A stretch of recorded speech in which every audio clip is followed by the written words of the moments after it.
قرآن چیخ چیخ کے کہہ رہا ہے کہ جو نماز نہیں پڑھتا وہ پاکستان کے شناختی کارڈ میں مسلمان ہے، اللہ کے ہاں وہ مسلمان نہیں ہے۔ صحیح مسلم میں یہ حدیث لکھی رہ گئی 246 کہ بندے کے کفر اور ایمان، شرک اور اسلام کے درمیان فرق ہی نماز ہے۔ یہ حدیث مسلم میں ہی لکھی رہ گئی کہ ابن مسعود رضی اللہ تعالیٰ عنہ کہتے ہیں کہ جماعت کے ساتھ نماز پڑھنا یہ سنت خدا ہے، یہ تمہارے نبی کی وہ سنت ہے جو اللہ نے انہیں عطا کی، اگر اسے چھوڑ دو گے تو برباد ہو جاؤ گے۔ رسول اللہ کے زمانے میں اگر کوئی بیمار بھی ہوتا اور 2 بندوں کے سہارے مسجد میں آ کے نماز پڑھ سکتا تو اس کی کوشش ہوتی کہ میں مسجد میں جماعت سے نماز پڑھوں، کہیں مجھے منافق نہ شمار کر لیا جائے۔ جماعت چھوڑنے پر رسول اللہ کے زمانے میں سمجھا جاتا تھا صلی اللہ علیہ وآلہ وسلم کہ بندہ منافق ہے۔ صحابہ کرام کو، اہل بیت کو کب معلوم تھا کہ ایسی امت بھی آنے والی ہے جو آپ سے بڑا عشق رسول ہونے کا دعویٰ کرے گی اور نماز ایک نہیں پڑھے گی؟ تو وہ کہتے ہیں یار یہ تو بڑا آسان اسلام ہے۔ تو یہ حدیثیں تو مسلم شریف میں لکھی رہ گئی، پریکٹیکلی کس نے عمل کیا اس کے اوپر؟ یہ حدیث ترمذی میں لکھی رہ گئی کہ ہمارا اور منافقین کا عہد نماز کی بنیاد پہ ہے، جس نے نماز چھوڑی اس نے کفر کیا۔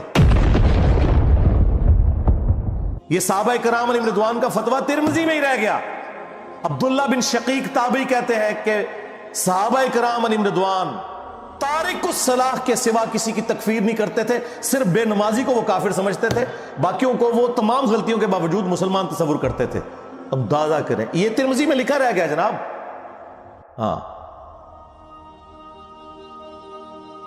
ہم جب چیخ چیخ کے یہ باتیں بیان کرتے ہیں، لوگ کہتے ہیں یار یہ کس قسم کی باتیں کر رہے ہیں، یہ کہاں پہ لکھی ہوئی ہیں؟ سرکار کتابوں میں لکھی ہوئی ہیں۔ یہی تو ہم آپ سے کہہ رہے ہیں کہ مرنے سے پہلے اے مسلمان کر لے اس پہ غور، کتابوں کا خدا اور ہے، بابوں کا خدا اور۔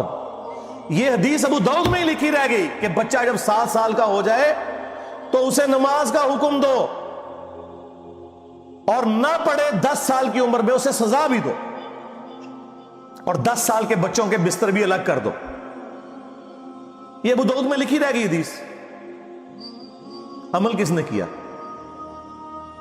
یہ حدیث ابن ماجہ میں لکھی رہ گئی کہ نبی علیہ السلام نے فرمایا اے معاذ، اللہ کے ساتھ شرک نہ کرنا، خواہ تمہارے ٹکڑے ٹکڑے کر دیے جائیں، تمہیں قتل کر دیا جائے، سولی دے دیا جائے، یا آگ میں زندہ جلا دیا جائے، شرک نہ کرنا۔ یہ پہلی نصیحت۔ اسی حدیث میں دوسری نصیحت، نماز نہ چھوڑنا۔ تمہارا اللہ کے ساتھ عہد نماز کی بنیاد پہ ہے، اگر تم نے نماز چھوڑ دی تو اللہ کا ذمہ اٹھ گیا تم سے۔ اور تیسری چیز فرمایا شراب نہ پینا، یہ